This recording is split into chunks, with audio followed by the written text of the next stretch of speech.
moi j'ai un ami qui bosse à Perpignan, qui vient d'arrêter de la psychiatrie justement, qui déjà, il y a 8 ans de ça, devait aller chercher les patients à domicile parce qu'on ne voulait plus les garder. On était déjà sur une pratique d'aller récupérer ces patients-là avec des gilets pare-balles.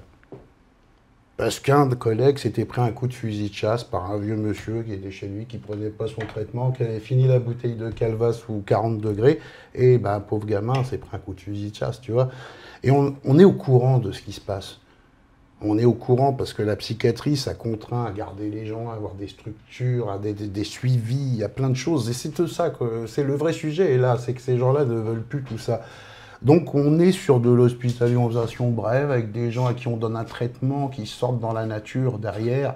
Et je veux dire, les drames, on y assiste tous les uns après les autres, on les voit, on ne peut que... C'est immonde, je n'ai pas de mots pour décrire ce que j'ai vu, ce qui a pu se passer dans ce truc. Mais on aura beau toujours essayer de taper sur la vision courte de ce qu'on a. Faut comprendre qu'en France, on est quand même sur 200 000, voire 500 000 patients de psychiatrie qui sont dans la nature sans soins. C'est pas moi qui l'ai dit, hein, ça a été...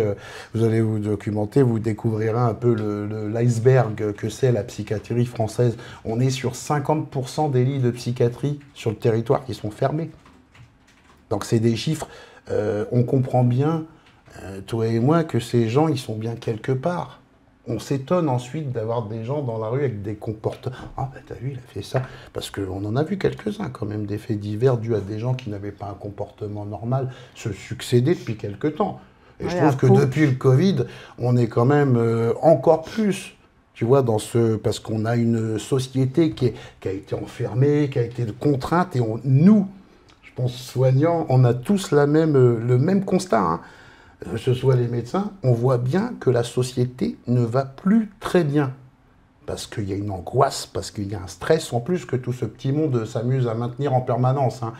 Et que les gens sont surexcités. Tu descends dans la rue, il suffit de voir un feu rouge, comment les gens ils se parlent dès qu'il y a un truc, ou tu manques de te prendre un vélo et ils te filent ta gueule au passage. Tu sens qu'il y a une atmosphère démocratique dans le pays. Après... que les gens ils aient voulu démonter tout ça, rien n'a été prévu derrière. La volonté de prévoir quelque chose est de prévoir un système de santé privé. Donc ils se désintéressent du public, qui laisse bien sûr, parce que quand tu veux tuer ton chien, tu dis qu'il a la rage. Et ils le savent tous, hein. Ils ont été alertés par des collectifs, par les syndicats. FOSPS, au dernier congrès, a souligné la catastrophe qui se déroulait dans le monde de la santé. Braun a reçu d'ailleurs un courrier des FOSPS pour le vin, encore en manif avec d'autres syndicats, pour expliquer qu'on arrive vers l'été dans une situation très compliquée. Il a même refusé de répondre, je crois, sur envoyé spécial quand on le prenait un peu à partie là dernièrement. Mais oui, oui. Et on a un vrai problème et on voit que c'est une politique de désengagement de l'État, des services publics. Ça n'est pas le fait qu'ils ne trouvent pas ou machin, parce que nous, on a bien constaté que même les feuilles de poste, des fois, elles n'étaient pas publiées. Quand tu cherches un médecin du travail et que tu ne mets pas une annonce, le médecin du travail, c'est pas que tu as besoin de lui. Bon, on va pas détailler les trucs, mais je pense qu'on connaît les mêmes choses. Voilà. Mais tout ça est volontairement fait de telle manière qu'on veut les démonter en les poussant tout doucement vers la crise, comme la sécurité sociale, qui sera la prochaine étape de la casse de ce pays, ce sera la Sécu. Il y a une vraie bataille qui se déroule derrière nous sur la Sécu. Et on aura de plus en plus de problèmes récurrents dans la population et de moins en moins de moyens pour les prendre en charge. Mais c'est volontaire parce que quand tu vois que derrière tu encenses les cliniques que tu vends à Ramsay, nos locaux, que tu laisses Doctissimo même mettre des praticiens, des acupuncteurs, ils se sont fait épingler parce qu'on construit ce qu'on veut mettre en place pour la santé des Français. On veut que tu la payes, on veut le forfait des urgences, le passage, les fameux 22 € de passage aux urgences que tu ne payais pas avant. Maintenant tu les payes. Donc on est vraiment dans une logique financière en quelque sorte, de soumission aux lois de l'argent au détriment des gens. Au détriment des gens. Et ça, on le souligne réellement, c'est au détriment de la population. Et je pense que plus ça va, plus ils s'en rendent compte.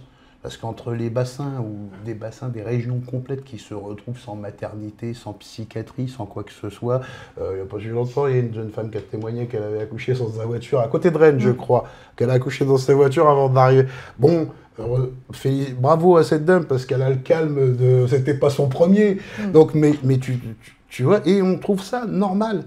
Que tu arrives à l'hôpital avec un de tes proches, par exemple un parent âgé ou quelque chose, et que tu trouves la porte fermée parce que tu n'es pas passé par le SAMU, mais tu payes des impôts pour avoir un service public et pour que ta mère ou ton père ou ton fils soit pris en charge dans l'urgence. Et pas, c'est plus de l'urgence quand c'est 24 heures après. Qu'il y a un taux absolument, une prédominance du moins de personnes dans la société qui se retrouvent dans des situations où ils n'ont plus de soins, notamment sur le plan psychiatrique, et ça conduit à des situations dramatiques. On le voit avec des agressions qui se multiplient. En ce moment, on en parle beaucoup avec ce qui s'est passé à Annecy. Enfin, c'est une situation inquiétante et je pense qu'aujourd'hui, les politiques fuient devant leurs responsabilités. C'est-à-dire que lorsque concrètement on ne fait rien face à une pénurie de soignants, notamment dans le domaine psychiatrique, et que cela conduit à des situations inquiétantes, notamment sur le plan de la sécurité, il y a une responsabilité qui est quand même grave de part des politiques.